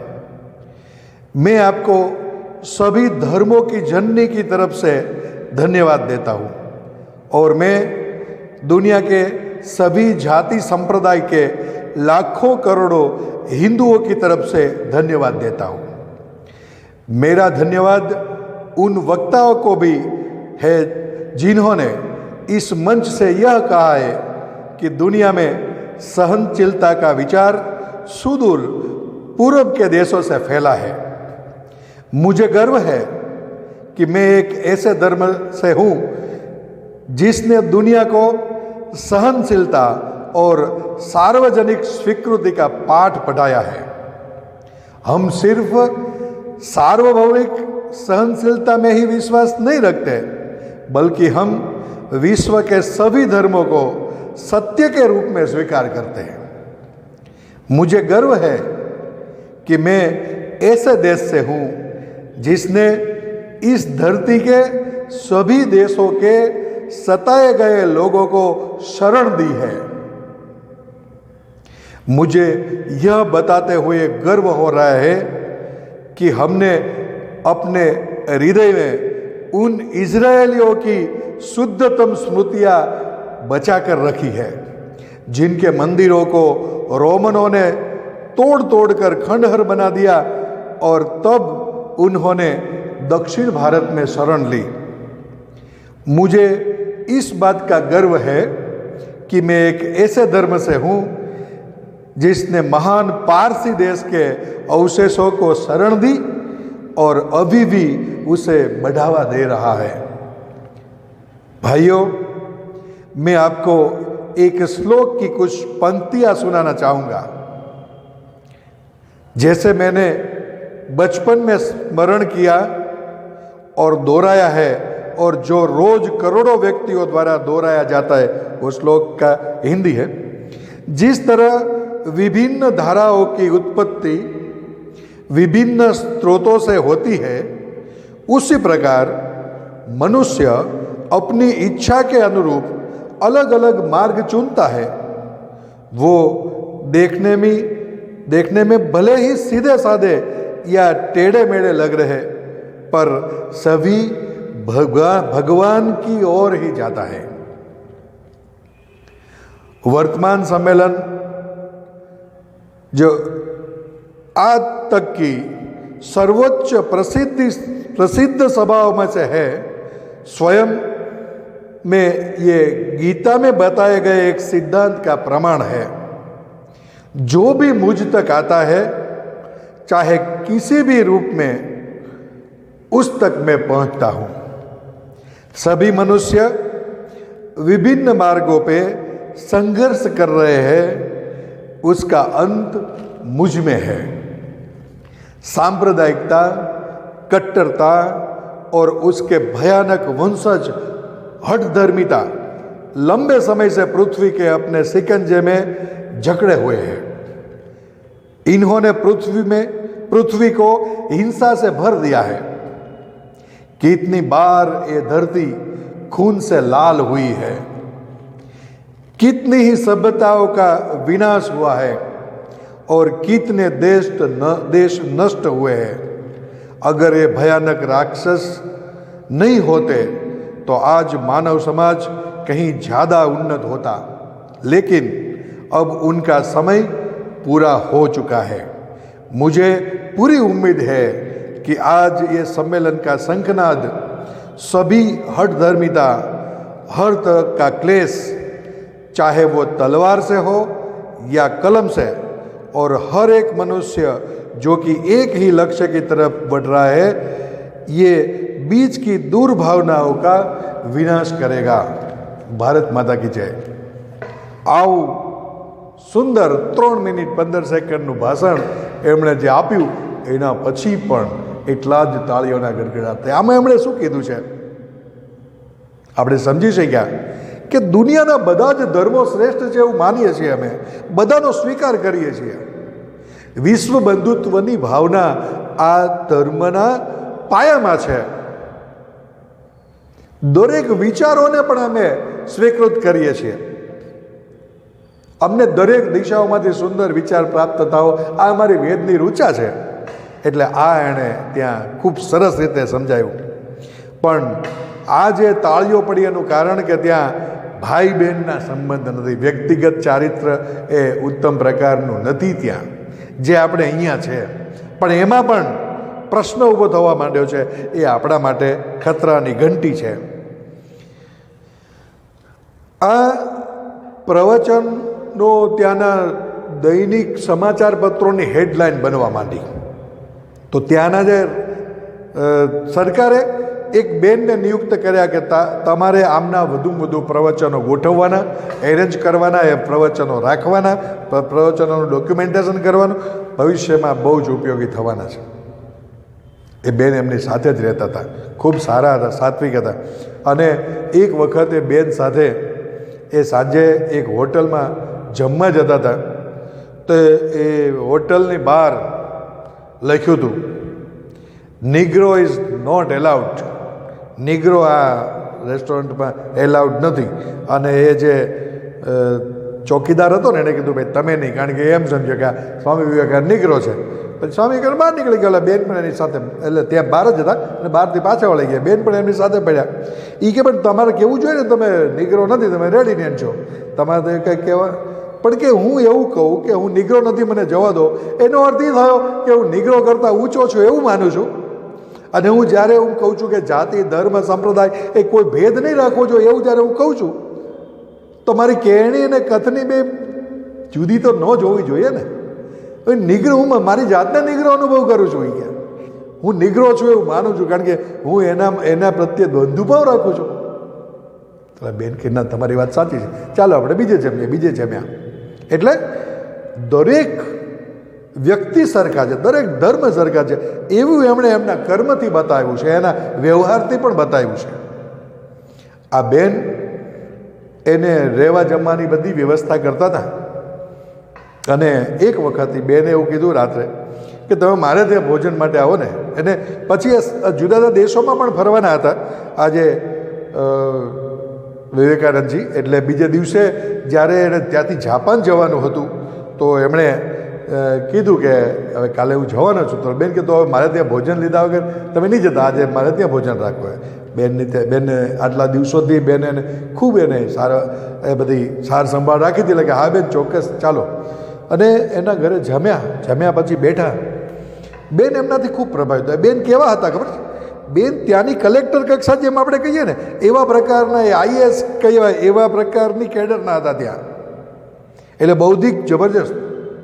એટલે એમને એ બહેને અચાનક જ જમ્યા પછી બેઠા હતા અને પછી સ્વામી વિવેકાનંદને કીધું કે મારે તમને એક વાત કહેવી છે. સ્વામી વિવેકાનંદ કે બોલો ને, તો હું તો તમારી સાથે વાત કરવા તો આવ્યો છું, વાત કયો. તો પહેલાં બેન કે આપણે બંને લગ્ન કરી લઈએ તો કેમ? ઓ કેવો ભયંકર પ્રશ્ન. એક યુવાન સંન્યાસીની સામે એક યુવાન સ્ત્રી, બંને એક જ ઘરમાં એકલા, અને આવો પ્રશ્ન. આટલા દિવસથી સ્વામી વિવેકાનંદ એની સાથે સંપર્કમાં હતા. એમને ખબર હતી કે આ બેન એકદમ સંસ્કારી છે, વિચારોમાં પણ ઉદાત્ત ભાવવાળા છે, અને આવું એમણે પૂછ્યું છે તો એમના મનમાં કાંઈ હશે. એટલે સામાન્ય કોઈ જો હોત ને, જો પેલો સંન્યાસી તો હોય તો થડકી જાય, એના બદલે આના મનોભાવમાં કે મોઢા ઉપર કોઈ ફેરફાર ન થયો. અને એવું કીધું કે સારું આપણે લગ્ન કરીએ, પણ મારે એ જાણવું છે કે તમે મારી સાથે શા માટે લગ્ન કરવા માગો છો. તો એ બેને કીધું કે આ તમે જે અહીંયા પ્રવચનો આટલા દિવસોથી આપો છો ને, એના ઉપરથી મને એક ધ્યાનમાં આવ્યું છે કે દુનિયાના 10 શ્રેષ્ઠ બૌદ્ધિક પુરુષો હશે ને, એમાં તમારી ગણના મારે કરવી જ જોઈએ એવું મને ચોક્કસ લાગે છે. અને આ વિસ્તારની શ્રેષ્ઠ જે બૌદ્ધિક સ્ત્રી હોય ને, એમાં મારી ગણના થાય છે, હું એ પ્રકારની છું. આપણે બંને જો લગ્ન કરીશું તો આપણા સંતાનો જે ઉત્પન્ન થશે, એ સંતાનો એવા પ્રકારના હશે કે જે કુશાગ્ર બુદ્ધિવાળા હશે. જો એને યોગ્ય રીતે આપણે કેળવીશું તો આપણે એને વૈચારિક રીતે સમૃદ્ધ કરી શકશો ને વિશ્વ બંધુત્વની વાત છે ને એ દુનિયાના બધા જ દેશોમાં આપણા સંતાનો થકી આપણે પહોંચાડશું. એટલે વિવેકાનંદજીએ સાંભળ્યું તેને થયું કે આ બેનને ખબર નથી, આમ ખબર છે પણ એને મનમાં અલગ વાત છે, પણ એના વિચારો નવળા નથી. એટલે વિવેકાનંદજીએ એની સાથે વાતચીતમાં જાણી લીધું કે એ બેન એની કરતાં 2 વર્ષ મોટા હતા. એટલે એ બેનને એણે કીધું કે બેન તમે કહો છો એ વાત સાચી છે, પણ મારા દેશમાં આ જે ભગવા વસ્ત્રો જે પહેરે એ ભગવા વસ્ત્રો પહેરેલી વ્યક્તિ છે એના માટે દુનિયાની કોઈ પણ સ્ત્રી 2 જ સ્વરૂપે હોય, કાં તો એ માતા સ્વરૂપે હોય અને કાં તો એ બહેન સ્વરૂપે હોય. અને તમે મારા કરતાં 2 વર્ષ મોટા છો એટલે તમે મારી માતા છો અને કાલે હું જાપાન જવાનો છું ને બાકી બધી દેશોમાં ફરીશ બધે, તો બધે દેશોમાં ફરવાનો છું એટલે તમારો પ્રોબ્લેમ તો અત્યારથી સોલ્વ થઈ ગયો કે તમારા સંતાનો બધા દેશોમાં ફરીને વિશ્વ બંધુત્વની વાત કરે તો હું તો એ કરવાનો જ છું. હળવાશથી વાત કરી. પહેલાં બેનને એમ થયું કે મારાથી ભૂલ થઈ છે. એણે કીધું આઈ એમ સોરી. વિવેકાનંદ કહે એવું કે તમે તમારી રીતે બરાબર છો, હું મારી રીતે બરાબર છું. પણ આ પ્રસંગ જો આપણને ખબર હશે તો આપણા મનમાં ક્યારેય નબળા હલકા વિચારો નહીં આવે, નિર્ભયા હત્યાકાંડ નહીં બને, ઇન્ટરનેટ ને આ તે એમાં આપણામાં આવતી વિકૃતિઓ છે અટકી જશે. શું કામ? આપણા રોલ મોડેલ સ્વામી વિવેકાનંદ છે. ચારિત્ર, વ્યક્તિગત ચારિત્ર આપણું ઉત્તમ હોવું જોઈએ અને વ્યક્તિગત ચારિત્રથી રાષ્ટ્રીય ચારિત્ર સુધીની વાત આપણે કરી શકીશું. એટલે આપણું ચારિત્ર એ સૌથી મોટી વસ્તુ છે. એ પણ એ શિવાજી મહારાજનો પ્રસંગ પણ આપણને ખબર હશે. 6ઠ્ઠા ધોરણના હિન્દીમાં પ્રકરણ આવે છે. શિવાજી મહારાજ જુદા જુદા કિલ્લાઓ એ જીતતા જતા હતા. એને પોતે એ શિવાજી મહારાજ ગાદીએ આવી ગયેલા હતા આ બધા મોગલોને હરાવીને. પછી એક વખત એના સરદારો એ કોઈ એક કિલ્લો જીતીને આવ્યા અને કિલ્લામાં જે સુબેદાર હતા એની જે પત્નીને લઈને એ શિવાજી મહારાજની સભામાં એ શિવાજી મહારાજના સરદારો એની પત્નીને લઈને આવ્યા. બુરખો પહેરેલો હતો. એટલે શિવાજી મહારાજે કીધું કે આ કેમ લાવ્યા છો? તો મહારાજ તમારા માટે ભેટ છે. શિવાજી મહારાજ સમસમી ગયા પણ કે બોલ્યા નહીં. એકદમ તલવારની મૂઠ ઉપર પણ હાથ જતો રહ્યો કે આ ભેટ તરીકે કોઈ સ્ત્રીને લાવવી યોગ્ય છે? પણ પછી એણે કીધું કે પણ આ ભેટ કેવી છે ખબર નથી પડતી, બુરખો પહેરેલો છે, તમે એને મને મોઢું તો બતાવો. એટલે બુરખો ઊંચો કર્યો. સ્ત્રી તો એની સાથે બધા પકડીને લાવ્યા હતા એટલે એ તો કંઈ કરી ન હોય કે બિચારી. એટલે બુરખો ખોલ્યો એટલે એકદમ સ્વરૂપવાન મુસ્લિમ સ્ત્રી દેખાઈ. શિવાજી મહારાજ એકદમ ઊભા થઈ ગયા. ઊભા થઈને કહ્યું કે ઓહ કેટલી સ્વરૂપવાન બેન છે. મારી માતા જો આટલી સ્વરૂપવાન હોત ને તો હું કેટલો સ્વરૂપવાન હોત. એટલે એ કંઈ એટલા બધા સ્વરૂપવાન નહોતા, પણ સ્વરૂપ છે એ તો એના ચારિત્રથી દ્રશ્યમાન થાય છે. દેખાવની વાત તો અલગ છે. અને એણે સરદારોને કીધું કે આ બેનને તમે લઈ આવ્યા છો ને તમારી પહેલી અને છેલ્લી ભૂલ છે. હવે પછી જો તમે ભૂલ કરશો ને તો હું તમારા હાથ કાપી નાખીશ. અને આ બેનને સંપૂર્ણ માન મર્યાદા સાથે જ્યાંથી લાવ્યા છો ત્યાં મૂકી આવો અને એના જે પતિ છે ને એને કહેજો કે શિવાજી મહારાજે માફી માગી છે અને હવે પછી આવી ભૂલ નહીં થાય એવું પણ કેવડાવ્યું છે. આ શિવાજી મહારાજ આપણા આદર્શ છે અને આપણા આવા આદર્શ જ્યારે હોય ત્યારે આપણા મનમાં નબળા હલકા વિચારો આવે જ કેમ? રસ્તા ઉપર કોઈ છોકરીઓ કે આ જતી હોય ત્યારે સીટી મારવાનું કે બીજું કોઈ હેલ્ફેલ બોલવાનું એવા આપણે વિચારો આવે જ કેમ? નહીં આવે. આ મહાપુરુષો એ આપણા આદર્શ હોવા જોઈએ. શારીરિક પણ મજબૂત બનો, આધ્યાત્મિક રીતે મજબૂત બનો, માનસિક રીતે મજબૂત બનો. વિવેકાનંદજી એવું કહેતા હતા કે તમે મંદિરે નહીં જાઓ તો ચાલશે પણ તમે ફૂટબોલના મેદાનમાં જઈને રમો. શું કામ આવું કહેતા હશે ભાઈ? એક સંન્યાસી થઈને એમ કે તમે મંદિરમાં નહીં જાઓ તો ચાલશે? ફૂટબોલની રમત તમે જોઈ છે? ફૂટબોલની રમતમાં એક ખેલાડી 1 સેકન્ડ પણ ઊભો ન રહી શકે. ક્રિકેટમાં તો 3-4 જણા માંડ રમે. એક બોલર હોય એ દોડે, પછી બેટ્સમેન એને ફટકો મારે એટલે એની પાછળ એક બે ખેલાડીઓ એ ફિલ્ડિંગ ભરવા માટે 4 જણા દોડે, બાકી બધા થોડા ચાલતા હોય, પણ એ આરામથી ઊભા હોય. એને એટલો બધો શ્રમ ન પડે જેટલો ફૂટબોલના ખેલાડીને શ્રમ પડે. ફૂટબોલનો ખેલાડી એકદમ જબરજસ્ત શરીર શ્રેષ્ઠવાળો હોય તો જ બની શકે, નહીં તો ન બની શકે. એટલે એમ કહે છે કે તમે ફૂટબોલના મેદાનમાં જઈને રમો. શું કામ? તમારું શરીર મજબૂત હશે તો જ તમે આ કરી શકશો. શરીર મજબૂત હશે ને તો જ મન મજબૂત હશે, અને મન મજબૂત હશે તો જ તમે ગીતાને પચાવી શકશો. એટલા માટે વિવેકાનંદજી એમ કહે છે કે તમે ફૂટબોલને મેદાનમાં જઈને રમો. તમારે અધ્યાત્મ સમજવું હશે, તમારે આ ધર્મ સમજવો હશે, તો તમારે એ શારીરિક રીતે સમૃદ્ધ બનવું પડશે, માનસિક રીતે સમૃદ્ધ બનવું પડશે, સામાજિક રીતે સમૃદ્ધ બનવું પડશે.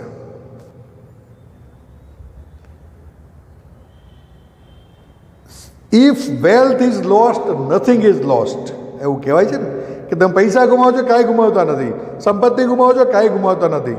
If health is lost something is lost.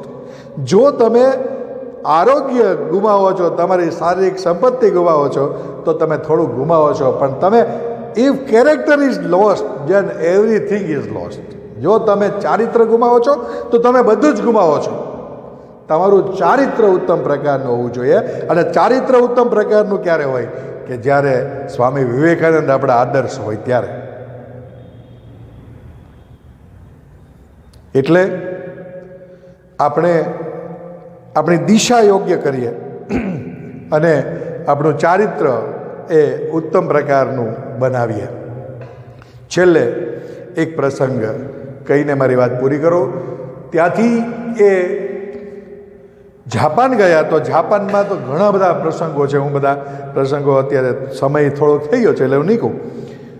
જાપાનને ઇઝરાયલની જ આપણે વાત કરી દેશભક્તિ માટે. દેશભક્તિ ત્યાં છે જ, સારી જ છે, ખૂબ સારું. ઘણા બધા પ્રસંગો છે, પછી ક્યારેક બીજી વખતે દેશભક્તિ વિશે છે ને ત્યારે કહીશ. પણ આપણા દેશમાં અનેક પ્રસંગો એવા છે કે જે દરેક લોકો, સામાન્યમાં સામાન્ય માણસ પણ દેશભક્તિથી પ્રચુર છે. પણ આપણે એને અહીંનું આપણને ગમતું નથી, વિદેશનું ગમે છે ને. એટલે યોગનું યોગા થઈને આવે ને તો જ ગમે.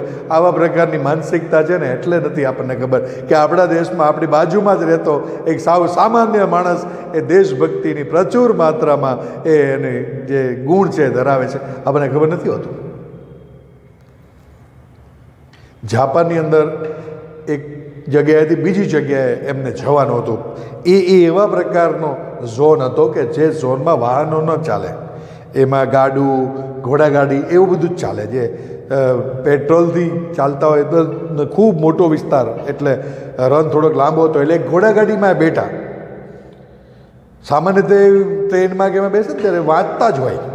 આમાં પણ એ રોડ એવો ખરાબ નહોતો, હતો ઘોડાગાડીવાળો રોડ, પણ રોડ ખરાબ નહોતો. એટલે જતા હતા. એ જતા તો એ ઘોડાગાડીમાં 4 પેસેન્જર હતા. એ પોતે, પછી બાજુમાં એક અને સામે બીજા 2. એ ઘોડાગાડીવાળો જે ભાઈ હતો ને એની બરાબર પાછળ છે ને એ સ્વામી વિવેકાનંદ બેઠા હતા. વિવેકાનંદનું મોઢું આ બાજુ, બીજો એક એનું આ બાજુ, એટલે બાકીના 2 ને આ બાજુ મોટા હોય, અને ઘોડાગાડીવાળો આગળ. એ આજુબાજુ બધી હરિયાળી જોતા જતા હતા. એને વાંચવાનું મૂડ નહોતો, ને બાકીના 3 લોકો વાંચતા. એટલે એ વાંચતા નહોતા, આજુબાજુ જોતા હતા.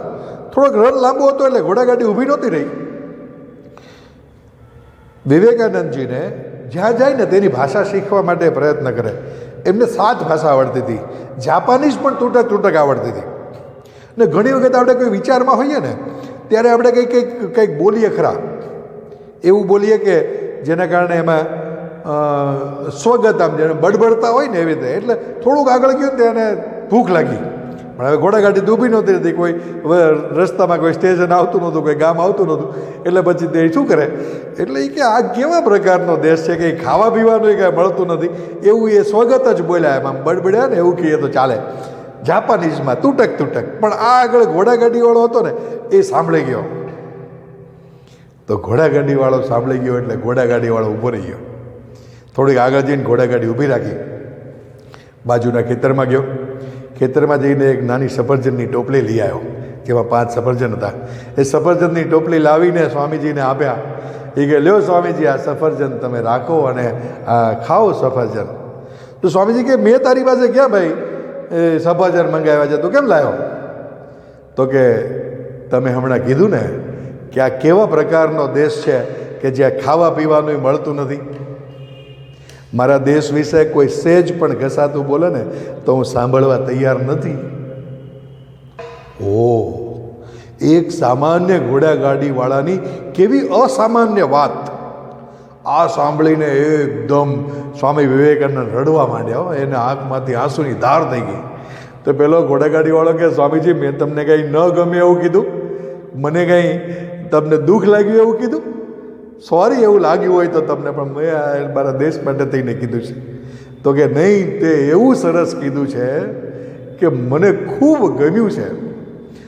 અને જ્યારે જ્યારે આવું થાય ને ત્યારે હંમેશા આ ભારત દેશના લોકો વિશે જ વિચારે. ત્યારે એણે એવું કીધું કે હું એવું વિચારું છું કે મારા દેશનો પ્રત્યેક નાગરિક તારા જેવો ક્યારે બને. એટલે ઘોડાગાડીવાળા જેવો દેશભક્ત, મારા દેશનો પ્રત્યેક નાગરિક તારા જેવો ક્યારે બને, આવું એણે ઘોડાગાડીવાળાને કીધું. અને પછી એ ઘોડાગાડીમાં બેસીને સફરજન ખાધા. છે નાનો પ્રસંગ પણ બહુ જ આપણને સ્પર્શી જાય એવો પ્રસંગ છે. એટલે દેશ માટે તમે શું કર્યું? જોન એફ કેનેડીએ કીધું કે તમે દેશ તમારા માટે શું કરશે ન પૂછો, તમે દેશ માટે શું કર્યું એ કહો. તન સમર્પિત મન સમર્પિત और यह जीवन समर्पित चाहता हूँ माँ तुम्हें कुछ और भी दूँ. माँ એટલે ભારત માતા. જેટલું શક્ય એટલું આપણે દેશ માટે કરીએ. આવા પ્રકારની ભાવના એ આપણા દરેક વ્યવહારમાં આવવી જોઈએ, એવો સ્વામીજીનો સંદેશ હતો. એટલે સ્વામી વિવેકાનંદમાંથી આપણે ધ્યાન, એકાગ્રતા, સમસ્યાઓનો સામનો કરવો, ચારિત્ર, વિશ્વ બંધુત્વ અને દેશભક્તિ, આવા અનેક ગુણો જ્યાં જ્યાંથી એમના પ્રસંગો મળે ને એમાંથી ગુણથી આપણને ભરી દે ને એવા પ્રકારનું એનું વ્યક્તિત્વ છે. એટલા માટે આજે 12મી જાન્યુઆરી રાષ્ટ્રીય યુવા દિન નિમિત્તે આપણે સંકલ્પ કરીએ કે સ્વામીજીનું જીવન ચરિત્ર હું વાંચીશ. એની અંદર એના જીવનમાંથી જે ઘટનાઓ છે એમાંથી જેટલી પ્રેરણા મળશે એ પ્રેરણા લેવા માટે હું પ્રયત્ન કરીશ. પણ સૌથી અગત્યનું આ દેશ પહેલાં છે, બાકી બીજું બધું જ પછી છે. અત્યારે એવું થયું છે કે પહેલાં હું, પછી મારો સમાજ, પછી મારું કુટુંબ, પછી મારો સમાજ ને છેલ્લે દેશ. એના બદલે પહેલાં દેશ, પછી સમાજ, પછી કુટુંબ અને છેલ્લે હું, આવું આપણે વિચારીએ. અટલ બિહારી વાજપેયીના એક લાંબા લખાણના છેલ્લી 2 લીટી હું કહીને મારી વાત પૂરી કરીશ. દેશભક્તિ આપણામાં કેવી હોવી જોઈએ? એને તો એવું કીધું છે ભારત દેશ કોઈ ભૂમિકા ટુકડા નહીં હે, એ તો જીતા જાગતા રાષ્ટ્ર પુરુષ હે, હિમાલય જિસકી છે, એવું આખું બહુ મોટું વર્ણન છે. એમાં છેલ્લે એમણે લખ્યું છે એ દેશભક્તિ આપણા અણુમાં, આપણા રક્તના કણમાં કઈ રીતે હોય એ એક વાક્ય કહી અને વાત પૂરી કરું. वाजपेयीजीએ લખ્યું છે કે हमारे मृत्यु के बाद गंगा जल में बहती हुई हमारी हड्डियों से कोई कान लगाकर सुनेगा. गंगा जल में बहती हुई हमारी हड्डियों से कोई कान लगाकर सुनेगा तो आवाज आएगी भारत माता की जय. अस्तु. नमस्कार.